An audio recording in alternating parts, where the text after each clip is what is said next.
ഹരി ഓം തത്സത്. എല്ലാവർക്കും നമസ്കാരം. കാശ്മീരിലെ പെഹൽഗാം ഭീകര ആക്രമണത്തെക്കുറിച്ച് രണ്ട് വാക്ക്. നമുക്ക് നമ്മുടെ രാജ്യത്ത് സ്വതന്ത്രമായി സഞ്ചരിക്കാനോ വിശ്രമിക്കാനോ സാധിക്കുന്നില്ല എങ്കിൽ അതിന് കാരണക്കാരായ മത തീവ്രവാദികളെ നമ്മുടെ രാജ്യം തീർച്ചയായും ഉന്മൂലനം ചെയ്യും എന്നുള്ള കാര്യത്തിൽ യാതൊരു സംശയവുമില്ല.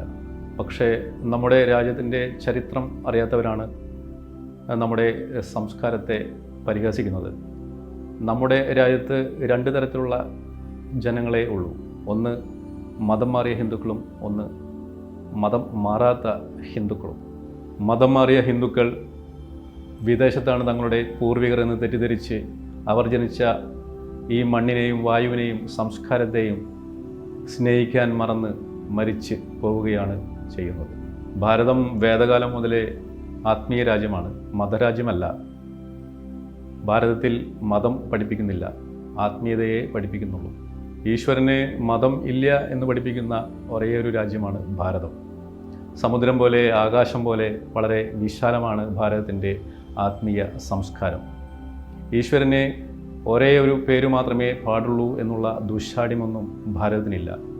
ഈശ്വരൻ്റെ ഏതെങ്കിലും നാമം വിളിച്ച് പ്രാർത്ഥിച്ചാൽ ലക്ഷ്യത്തിലെത്തിക്കോളുമെന്ന് ലോകത്തിന് തെളിയിച്ചു കൊടുത്ത ഒരേ ഒരു രാജ്യമാണ് നമ്മുടെ ഭാരതം.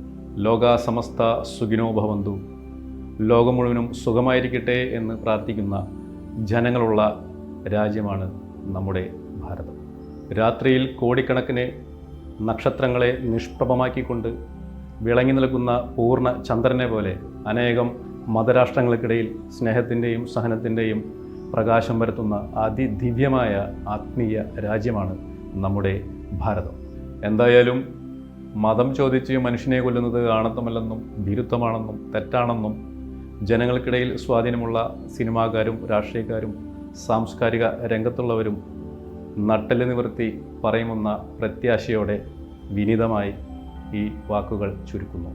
ഒരു തീവ്രവാദി സംഘങ്ങൾക്കും നമ്മുടെ രാജ്യത്തിൻ്റെ സ്നേഹവും സമാധാനവും ഐക്യവും തകർക്കുവാൻ സാധിക്കുകയില്ല. നമ്മൾ മതം മാറിയ ഹിന്ദുക്കളും മതം മാറാത്ത ഹിന്ദുക്കളും രാജ്യത്തിൻ്റെ ഐക്യത്തിൻ്റെയും അഖണ്ഡതയുടെയും കാര്യത്തിൽ ഒറ്റക്കെട്ടാണ്. ജയ് ഹിന്ദ്, വന്ദേ മാതരം.